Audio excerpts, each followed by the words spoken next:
जय हिंद दोस्तों। आज दूसरा क्लास आपको मिल रहा है क्लोज टेस्ट सीरीज का। और आज जो क्लोज टेस्ट मैं करा रहा हूँ वो भी एसएससी सीजीएल प्री 2023 में जो आया है वहीं से शुरू कर रहे हैं। इस सीरीज में मैं आपको चारों कॉम्पिटिशन्स जो आपका सीजीएल है, सीपीओ है, सीएचएसएल और स्टेनोग्राफर में जितने भी 2017 तक यानी 2023 से पहले 2017 तक जो भी सवाल आए हैं वो सारे सवाल को आपको बनाएंगे। रक्षाबंधन के उपलक्ष्य में ये उपहार मैं सारे विद्यार्थियों को समर्पित कर रहा हूं और ये रक्षाबंधन का उपहार आपको सही तरह से एक सुरक्षा का बंधन देगा सभी विद्यार्थियों के लिए। तो चलिए शुरू करते हैं। और ये भी ख्याल रखा गया है कि आपको सब कुछ साफ साफ दिखाई दे और हर एक क्वेश्चन को लिखित वर्णन आपको यहाँ मिल जाए। दोस्तों, सबसे पहले जब क्लोज टेस्ट आपको मिले तो सबसे पहले आपको जानना चाहिए, चाहे आप क्लोज टेस्ट बना रहे हैं या पैसेज कॉम्प्रिहेंशन है, सबसे पहले आपको क्या जानना है, उसका विषय वस्तु कि किस चीज के बारे में वो टॉपिक जो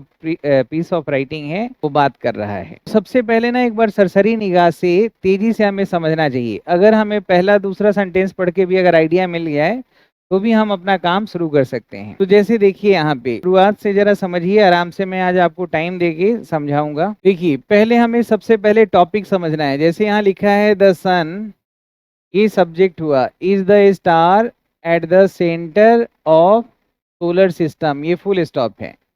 यानी कि पहले सेंटेंस का सब्जेक्ट सन है और एक आध और सेंटेंस पढ़ लेंगे ना तो हमें और आइडिया मिलेगा कि कहीं सन के बारे में ही सारी बात हो रही है क्या।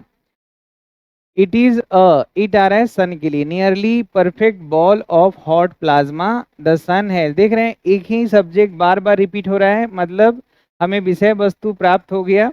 दो ही तीन सेंटेंस पढ़ के कि सन के बारे में यहाँ पे जानकारी दी जा रही है। यानी कि सबसे पहले हमें जानना होता है सब्जेक्ट मैटर, जो थीम है, जो जिसके लिए हम इस पैसेज को पढ़ रहे हैं। अब यहाँ पे जब हम फिल इन द ब्लैंक्स करेंगे तो ये जो ब्लैंक है जिसका नाम एक रखा गया है, तो इसके ब्लैंक के पहले वाला वर्ड देखिए ए प्रीपोजिशन है और आगे देखिए सोलर सिस्टम है जिसमें सिस्टम नाउन हो गया और सोलर हमारा यहाँ पे क्लासिफाइंग एडजेक्टिव हो गया। ठीक है, और एडजेक्टिव प्लस नाउन मिलके बन गया नाउन फ्रेज। ठीक है, अब यहाँ पे चार ऑप्शन है कि सन ए स्टार है और जो कहाँ पे है, सोलर सिस्टम के सेंटर में है, सोलर सिस्टम के सेंटर में है। तो यहाँ पे निश्चित रूप से हमें पता चल गया, इसका स्पेसिफिक जानकारी मिल रहा है किसके सेंटर में है भाई, तो ये सोलर सिस्टम। ठीक है ना, तो यहाँ पे एक स्पेसिफिक बना रहा है सोलर, कौन सा सिस्टम, सोलर सिस्टम, यानी स्पेसिफिक सिस्टम जिसके बारे में आप और हम दोनों जान रहे हैं। तो यहाँ पे जो आइडेंटिटी पक्का है तो हम द का प्रयोग करेंगे, तो फर्स्ट में लगाएंगे द। अब ये चीज जो मैंने बताया है आप भूल जाएं या फिर बोलने में कुछ कमी ज़्यादा हो जाए तो इसके लिए मैंने यहाँ पे इसका आंसर यहाँ लिख दिया है। देखिए यहाँ पे लिखा हुआ है, यहाँ पूछे गए प्रश्न, यहाँ पूछे गए प्रश्न से संबंधित वाक्य के रिक्त स्थान के लिए उपयुक्त विकल्प डिटर्मिनर द का प्रयोग होगा। क्योंकि सोलर सिस्टम एक नाउन फ्रेज है और इसमें प्रयुक्त सोलर जो एडजेक्टिव क्लासिफाइंग एडजेक्टिव है जो सिस्टम को खास स्पेसिफिक यूनिक बना रहा है, अतः जब चीज खास और यूनिक हो जाए तो इसके लिए डिटर्मिनर द का प्रयोग करते हैं। तो यहाँ पे हम द का प्रयोग किए हैं। रिटेन में आपको आंसर मिल गया। जितने भी चीज आपको लिख के यहाँ पे बता रहे हैं ये सब का पीडीएफ आपको वेबसाइट पे, ऐप पे, श्याम शर्मा लर्निंग ऐप पे मिल जाएगा। चलिए अब दूसरा सेंटेंस जरा पढ़िए। दूसरा ब्लैंक है, द सन सब्जेक्ट है, हैज इंस्पायर्ड अस, हम लोगों को इंस्पायर किया है प्राचीन समय से। ठीक है, सूरज के बारे में ही बार बार बात हो रहा है, जो टॉपिक के बारे में बार बार बात हो वही हमारा सब्जेक्ट मैटर है। It is a central to mythology, mythology मतलब पौराणिक जो कथाएं हैं उसका भी ये सेंट्रल पार्ट होता है। सन के बारे में चर्चा हमारे माइथोलॉजी में होता है और धर्म हमारे धर्म में होता है। अब यहाँ दूसरा ब्लैंक जो है ना, इसके बाद में अराउंड लिखा है, जो यहाँ पे अराउंड भी प्रीपोजिशन है और इन भी प्रीपोजिशन है। तो दो प्रीपोजिशन है तो दो ऑब्जेक्ट चाहिए। अब अराउंड के लिए द वर्ल्ड हो गया। तो अब यहाँ समझना है इन का मतलब होता है इन साइड लोकेशन की बात करता है। तो कह रहा है कि सूरज जो है ना सेंट्रल है, मतलब एक सेंट्रल पॉइंट है। किसका, माइथोलॉजी में भी सूरज की चर्चा होती है, हमारे धर्म में भी चर्चा होती है। और ये माइथोलॉजी और धर्म किस में आता है, तो यहाँ इन लिखा है तो ये बता रहा है किसका पार्ट है, तो अब यहाँ पे ऑप्शन है, क्या प्रोसेस का पार्ट है, धर्म और माइथोलॉजी, टाइप्स का, सीन्स का, या कल्चर्स का। तो हम अपने कल्चर्स में ही धर्म और माइथोलॉजी को पढ़ते हैं, तो यहाँ पे ये कॉन्टैक्ट वर्ड्स देखना जरूरी है। तो सेकेंड का जो जवाब होगा वो हो जाएगा कल्चर। और यहाँ आप अच्छी तरीके से इस आंसर को समझे। यहाँ पूछे गए प्रश्न से संबंधित वाक्य के रिक्त स्थान के लिए उपयुक्त विकल्प कल्चर होगा, क्योंकि इस वाक्य में सन को दुनिया भर की संस्कृतियों में धर्म और पौराणिक कथा का केंद्र बताया गया है। जैसा कि हमें पता है कि धर्म और पौराणिक कथा संस्कृति का हिस्सा होता है, अतः यहाँ के संदर्भ में कल्चर्स उपयुक्त विकल्प हैं। समझ में आ रहा है बेटा? अब ये जो चीजें हैं ना, ये सारी चीजें लिखित में आपको जानकारी कहाँ पे मिल जाएगा? ऐप डाउनलोड कर लीजिएगा, श्याम शर्मा लर्निंग ऐप, और वहाँ पे हाँ फ्री में है पूरा क्लोज टेस्ट, जो आपको 200 से ज़्यादा क्लोज टेस्ट बताएंगे, क्योंकि सारे एक एक क्लोज टेस्ट आपको बता दिया जाएगा। और आज ज़्यादा क्लैरिटी से आ रहा होगा, क्योंकि मैंने ये सब का ना साइज भी और बोल्ड कर दिया है। देखिए एसएससी सीजीएल का भी बता रहे हैं, टायर 1 में जो आया है 2023 में, उसकी जानकारी अभी दे रहे हैं। अब देखिए तीसरा जरा लाइन देखिए, यहाँ पे तीसरा क्वेश्चन जो है यहाँ से है।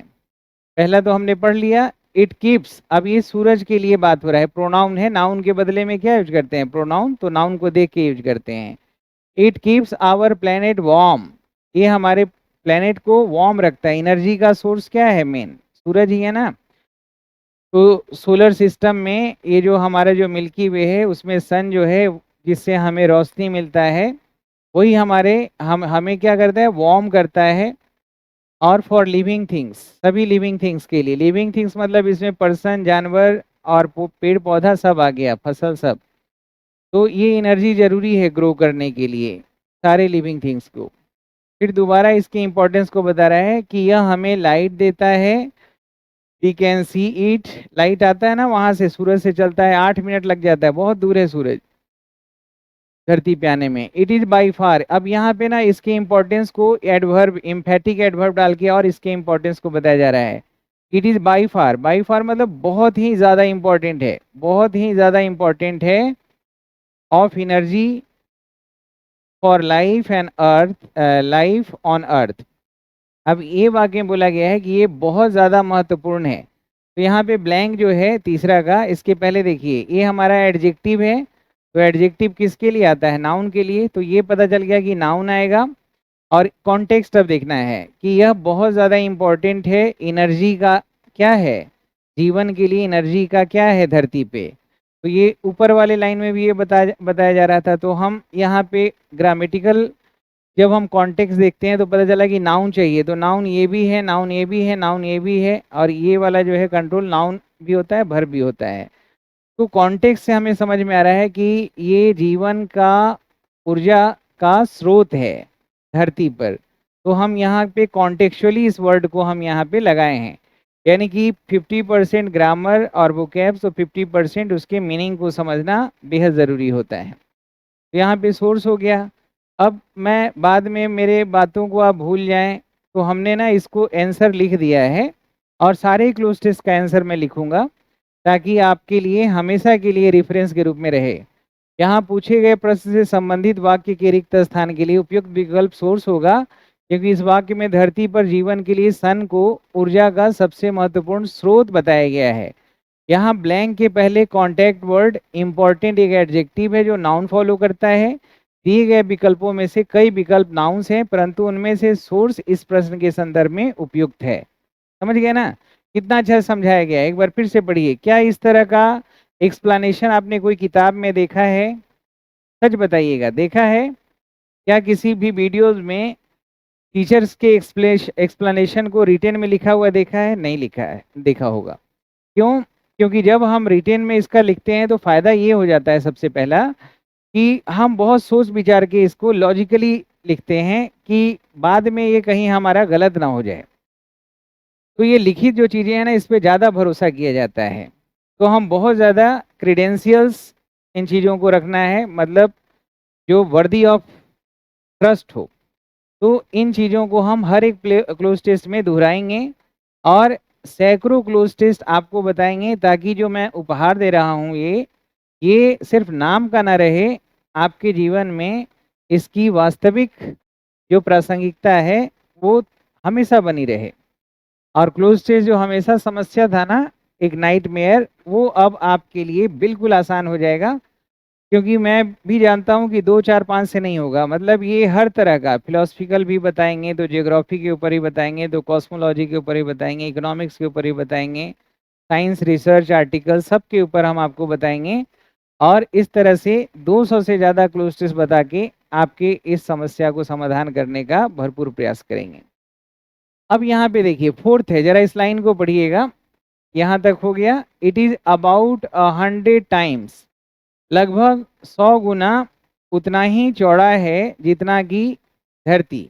यानी कि धरती से अगर तुलना करें सूरज की, तो ये 100 गुना एज अबाउट, लगभग, मतलब पूरा एग्जैक्ट तो नहीं बता रहा है लेकिन लगभग बता रहा है कि 100 टाइम्स, यानी कि मल्टीप्लाई करिए 100 से भी ऊपर ये जो है अर्थ का साइज। तो यहाँ पे देखिए जब भी हम पॉजिटिव डिग्री को तुलना करते हैं तो एज का प्रयोग होता है। और एज दो चीज़ों का तुलना कर रहे हैं ना, तो हम दोनों तरफ कनेक्ट करने के लिए कनेक्टर हमें चाहिए। तो पॉजिटिव डिग्री ऑफ एडजेक्टिव के लिए हम एज का प्रयोग करते हैं, वाइड, वाइडर, वाइडेस्ट। तो यहाँ एज वाइड एज हो जाएगा, है ना। तो ये हमारा आंसर हो गया।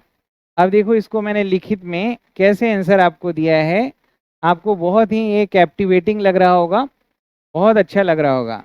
और ये अच्छा है भी क्योंकि मेहनत किया गया है आपके लिए। यहाँ पूछे गए प्रश्न से संबंधित वाक्य के रिक्त स्थान के लिए उपयुक्त विकल्प एज होगा, क्योंकि इस वाक्य में सन को अर्थ की तुलना में 100 गुना अधिक चौड़ा बताया गया है। याद रखें, हम तुलना करने के लिए पॉजिटिव डिग्री और एडजेक्टिव का यूज करते हैं। तो जैसे कॉम्पेरेटिव में देन लगाते हैं ना, इसमें हम एज का के साथ जो कनेक्टर्स होते हैं एज एज होते हैं। और एज हो इसके बाद सिर्फ पॉजिटिव डिग्री आएगा, कॉम्पेरेटिव सुपरलेटिव नहीं। जैसे देन के पहले सिर्फ कॉम्पेरेटिव आता है। तो इसलिए हमें ये जो कॉन्टेक्ट वर्ड्स है ना, इससे हमें सब कुछ जानकारी मिल जाती है। देखिए पांचवा, देखिए यहाँ पे है इफ देयर वर नो सन। अब यहाँ पे हाइपोथेटिकल बात हो रहा है कि काश अगर सूरज नहीं होता। यहाँ देखो वर लगाया है, सन यहाँ पे तो सिंगलर है, लेकिन ये हाइपोथेटिकल बात है। कल्पना करिए कि अगर सूरज ना हो, जब आप हाइपोथेटिकल बात करते हैं ना तो V2 का प्रयोग करते हैं प्रेजेंट के लिए।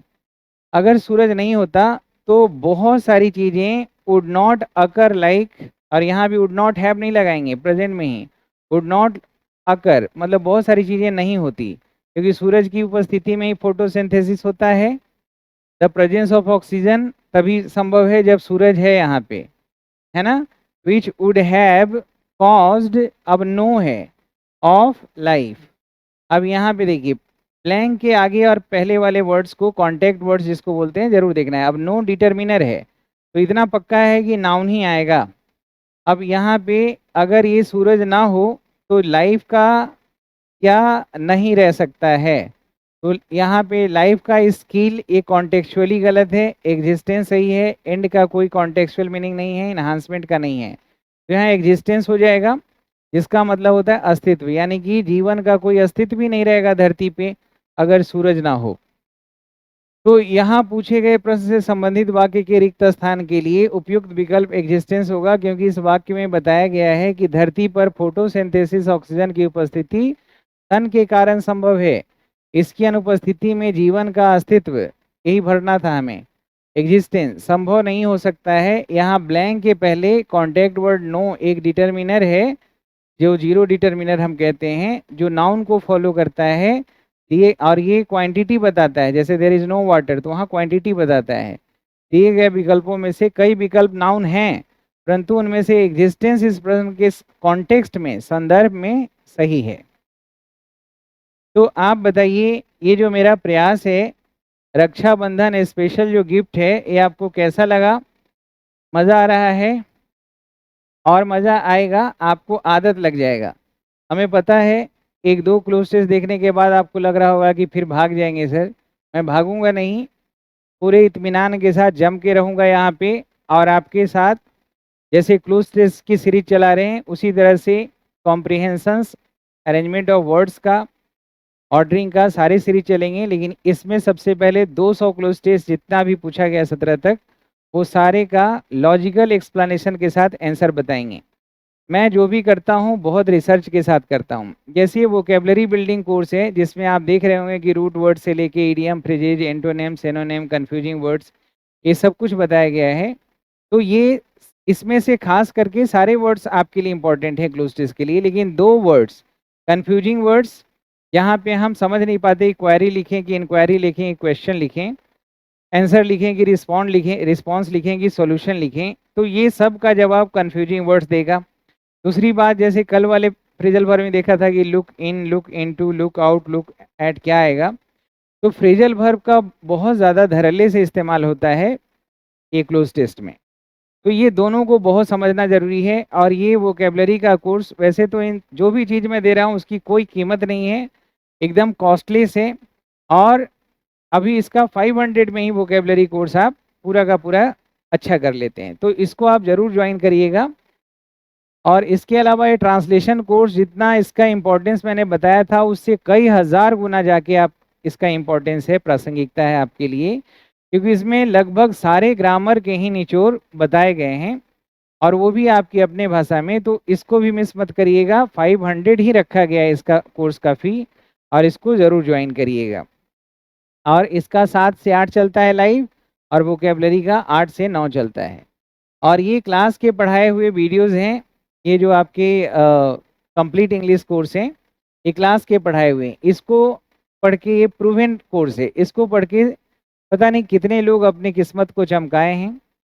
और ये पूरा किताब जो मैंने लिखा है, ये सारे किताब एक से एक बढ़ के है, बार बार इनके इम्पोर्टेंस को बताते हैं। ये 2 किताब, इंग्लिश ग्रामर और एडवांस वर्ड बूस्टर, सभी बच्चों के पास होना ही होना चाहिए, क्योंकि इसमें आपके सारे जो समस्या है या जितनी जिज्ञासाएं हैं, वो सारी जिज्ञासाओं को पूरा करने में सक्षम है ये दोनों किताब, जिसमें सिर्फ 27 टॉपिक ग्रामर के हैं। इसमें सब रूट से शुरू हुआ है और फिर सबको थेम बेसिस पे अलग अलग करके बताया गया है। तो इसी तरीके से जैसे कलर है तो कलर का एक जगह है, एनिमल का एक जगह है, तो बहुत बेहतरीन है। ये पैनेसिया बैच दोस्तों लाइव ग्रामर का बैच है, तो लाइव अगर ग्रामर पढ़ना है तो इस बैच को ज्वाइन करिएगा। और इस बैच को ज्वाइन करेंगे तो लगभग सारे कोर्सेज ऐप के अंदर जो है वो मिलेंगे ही आपको। ये पेन ड्राइव कोर्स में भी आप पूरे कंप्लीट इंग्लिश ग्रामर वोकेबलरी को आप प्राप्त कर सकते हैं, और इसके अलावा आप गूगल ड्राइव में भी इसको प्राप्त कर सकते हैं, पूरे कंप्लीट इंग्लिश कोर्स को। देखिए, श्याम शर्मा लर्निंग ऐप, ये ऐप का नाम है, इसको डाउनलोड करिए प्ले स्टोर से, और कोर्स को ऐप पे भी देख सकते हैं और वेबसाइट पे भी देख सकते हैं, सेम ईमेल आईडी और पासवर्ड से। और किसी भी तरह की जानकारी के लिए 9599614799 पे कॉल करें, और पूरे विश्वास के साथ अपने आप को तैयार करें कि आपको सही जो मार्गदर्शन चाहिए, सही शिक्षा चाहिए, तो वही टीचर देगा जो काफ़ी मेहनती है और बहुत ज़्यादा मेहनत करता है, दिल से आपके साथ लगा हुआ है, दिमाग से नहीं। तो इस तरह का जहाँ पे जज्बात के साथ, इमोशन के साथ जहाँ आपके लिए काम होता है, वहाँ पे सिर्फ और सिर्फ एक्यूरेसी मिलेगा, और आपकी जो जो भी इच्छा है, जो भी खोज है, वो सारे खोज को पूरा होगा। और श्याम शर्मा लर्निंग ऐप जो है आपके लिए बिल्कुल सूटेबल है, इसको आप डाउनलोड करें और एंजॉय करें। 24 घंटा आप अपने साथ मुझे पाएंगे। जय हिंद, जय भारत।